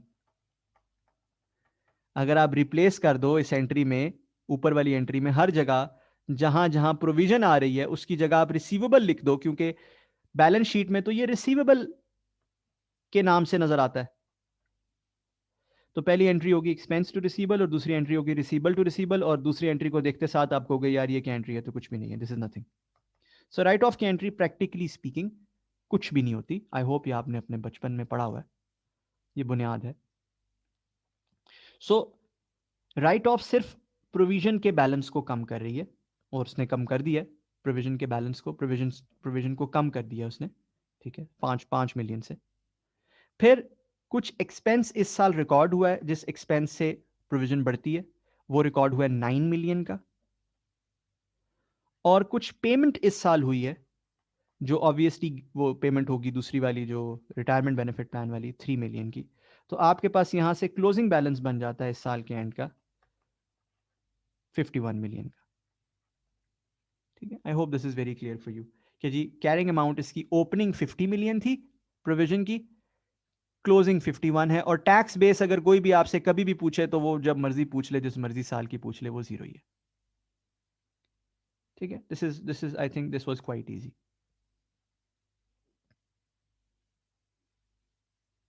आई hope all of you are clear on this. फिर तीसरा आइटम जो liabilities outstanding for more than 3 years है, तो ये क्या है? कहता है एनसीएल की जो टैक्स असेसमेंट है 2010 की, वो फाइनलाइज की टैक्स ऑफिसर ने 30 अप्रैल 2012 को। ठीक है, टैक्स ऑफिसर ने अभी फाइनलाइज की, इस साल के दौरान, यानी कि 2012 के दौरान फाइनलाइज की, जिसके अंदर क्या हुआ कि कुछ लाइबिलिटीज थी जो आउटस्टैंडिंग थी फॉर मोर देन 3 इयर्स, उसको नजर आई, वो 8 मिलियन की थी। उसने कहा कि ये लाइबिलिटी तो मैं आपको अलाउ नहीं करूंगा, I will add it back to income. अच्छा, what does this mean I will add it back to income? बड़ा सिंपल है, याद रखिए, बहुत सिंपल सा एक टैक्स का कानून है, वो मैं आपको सिखा देता हूं। पाकिस्तानी टैक्स का कानून ये है जी कि आपको तमाम एक्सपेंसेस, नॉर्मली जनरली तमाम एक्सपेंसेस अलाउ होते हैं एक्रूअल बेसिस पे, यानी कि जब भी आप एंट्री करते हो एक्सपेंस टू पेबल की, वो एक्सपेंस आपको अलाउ हो जाता है। ठीक है, वो allowed expense, allowed upon accrual, ये जनरल कानून है पाकिस्तान का, ऐसा ही है। हाउएवर टैक्स वाला एक निगाह इस पे जरूर रखता है, वो ये जरूर निगाह रखता है कि कहीं ये कहीं झूठा एक्सपेंस तो नहीं था, आर्टिफिशियल इमेजिनरी एक्सपेंस तो नहीं था। अच्छा, उसकी निगाह, वो ये निगाह कैसे रखता है? वो ये देखता है कि क्या इसके अगेंस्ट पेमेंट हुई। अगर वाकई सच्चा एक्सपेंस था तो ये पे हुआ होगा ना, किसी को पे किया होगा आपने। अगर इसके अगेंस्ट अगले 3 साल तक पेमेंट नहीं हुई, not paid in the following 3 years, year and होने के बाद 3 साल तक पेमेंट नहीं हुई, तो वो क्या कर देता है, वो ये एक्सपेंस डिसअलाउ कर देता है। अच्छा, लेकिन ये कोई परमानेंट जुल्म नहीं करता वो आप पे, जब ये एक्सपेंस डिसअलाउ करता है ना, तो वो आप पे कोई परमानेंट जुल्म नहीं करता। वो कहता है कि अब इस एक्सपेंस की बेसिस चेंज हो गई है, अब ये एक्रूअल बेसिस पे नहीं अलाउ हुआ आपको, अब आपको मैंने एक्रूअल बेसिस पे डिसअलाउ कर दिया, बट अब ये आपको कैसे अलाउ होगा? कैश बेसिस पे। यानी कि उसने आप पे कोई जुल्म नहीं किया, बल्कि उसकी टैक्सेशन की बेसिस बदल दी। उसने कहा अब ये एक्रूअल बेसिस पे अलाउ नहीं होगा, अब ये तब अलाउ होगा जब आप इसे पे करोगे। समझ आ गई? मेरा ख्याल बहुत आसान है ये, और इसकी सेंस भी बड़ी आसान है, कॉमन सेंस भी इसके पीछे कि क्यों करता है टैक्स वाला ऐसे। ठीक है ना? तो उसने क्या किया, उसने पकड़ के 8 मिलियन के हमारे एक्सपेंसेस डिसअलाउ कर मारे, 8 मिलियन डिसअलाउ कर दिया, ले जी मुबारक हो। ठीक है, अब आगे देखते हैं, आगे क्या कहता है। कहता है इन लाइबिलिटीज में से 2 मिलियन तो एक्चुअली पे हो चुका है। ठीक है, 2012 के दौरान, इन 2012 2 मिलियन तो एक्चुअली पे हो चुका है। Of the above liabilities was paid. ठीक है, अब अगर 2 मिलियन पे हो चुका है तो क्या ये 2 मिलियन अलाउ हो जाएगा? बोलें जी। अगर ये पे हो चुका है तो ये तो अलाउ हो जाएगा। इसका मतलब है इस 8 मिलियन के डिसअलाउंस में से 2 मिलियन पे हो चुका है, ये 2 मिलियन अलाउ हो जाएगा। अच्छा, फिर क्या कहता है? कहता है बाकी जो इसमें मजीद 3 मिलियन है वो राइट बैक कर दिया गया। लाइबिलिटी 3 मिलियन की राइट बैक कर दी गई। राइट बैक से पता है मुराद क्या होती है? रिवर्स कर दी। राइट बैक से मुराद पता क्या होती है? रिवर्स कर दी। सो 3 मिलियन की लाइबिलिटी हमने वैसे रिवर्स कर दी। अब आप कहोगे क्या लाइबिलिटी रिवर्स हो सकती है? ये थोड़ा सा IFRS 9 का सब्जेक्ट मैटर है। IFRS 9 जाहिर है हमने फ्यूचर में बड़ी डिटेल में पढ़ना है, तो मैं अभी वो पढ़ा तो नहीं रहा आपको, बट हल्का सा आपको एक फ्लेवर दे देता हूं। वो ये कि हाँ जी, लाइबिलिटी रिवर्स हो सकती है अगर आपकी लीगल ऑब्लिगेशन खत्म हो जाए। लीगली अगर आपकी ऑब्लिगेशन डिस्चार्ज हो जाए, खत्म हो जाए, तो वो रिवर्स हो सकती है। अच्छा, लीगली ऑब्लिगेशन कैसे डिस्चार्ज होती है या रिवर्स होती है? जनरली 3 तरीके से। या तो आप पे कर दें या सेटल कर दें, जाहिर है ये सबसे आसान तरीका है। ठीक है, या आप वेवर ले लें, जो भी बंदा है उससे वेवर ले लें, फॉरगिवनेस ले लें। समझ रहे हैं ना? उसे कहें माफ कर दे यार, फॉरगिव कर दे। ये भी एक तरीका है, ये भी एक लीगल डिस्चार्ज का तरीका है। या कुछ लॉज हैं जिनको लॉ ऑफ लिमिटेशन बोला जाता है, उसके एक्शन से आपकी लाइबिलिटी खत्म हो जाए। आपको शायद अंदाजा हो, शायद पता हो कि पाकिस्तान में एक लॉ है लिमिटेशंस एक्ट, मेरे ख्याल 1908 या 1910, बहुत पुराना लॉ है, लिमिटेशंस एक्ट है, शायद आपको अंदाजा हो। Law of limitation, limitation act क्या कहता है? वो ये कहता है कि वो हर तरह के डिस्प्यूट पे ना, लीगल इश्यूज पे एक लिमिटेशन लगाता है टाइम की। वो कहता है अगर आपने किसी से पैसे लेने थे और 3 साल गुजर चुके हैं, 3 इयर्स गुजर चुके हैं, आपने ना वो पैसे मांगे, ना उसको कोई लीगल नोटिस फाइल किया, ना आपने कोई लीगल सूट फाइल किया, कुछ भी नहीं किया, 3 साल तक आप बिल्कुल सोए रहे, तो लिमिटेशन लॉ ये कहता है अब आप वो पैसे नहीं मांग सकते, भाग जाए। ठीक, कोर्ट के थ्रू नहीं मांग सकते। उससे जाके जो मर्जी करें, उसके घर जाके जो मर्जी करें, कोर्ट के थ्रू आप पैसे नहीं मांग सकते। लिमिटेशन लॉ लगाने का मकसद ये होता है कि 1940 और 1950 और 1930 के जायदादों के और लेन देन के इश्यूज लेके लोग कोर्ट में ना आ जाएं। ठीक है ना? अदरवाइज तो 1930 का ना कोई एविडेंस होगा, ना कोई सबूत होगा, ना कोई गवाह होगा, जज क्या करेगा बेचारा। मकसद समझ आया लिमिटेशन लॉ? ठीक, so it's quite a simple law.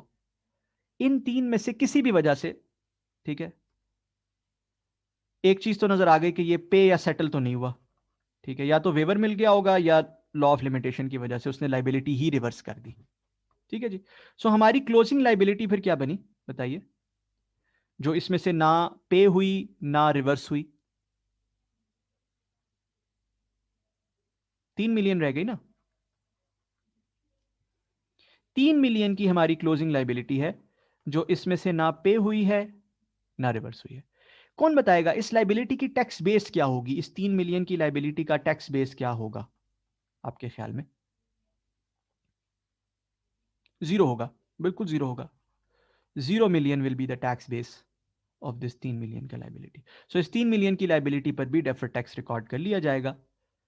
It will B zero, the tax base of this will be zero obviously. ठीक है जी, ऑलराइट। तीसरा पॉइंट भी हमने क्लियर कर लिया। फिर है एप्लीकेबल टैक्स रेट इज 35%। ठीक है, कहता है नोट बनाइए related to deferred tax for inclusion in NCL's financial statement. So हमने ये सीखना है कि जी जो डेफर्ड टैक्स का बैलेंस होता है फाइनेंशियल स्टेटमेंट्स में,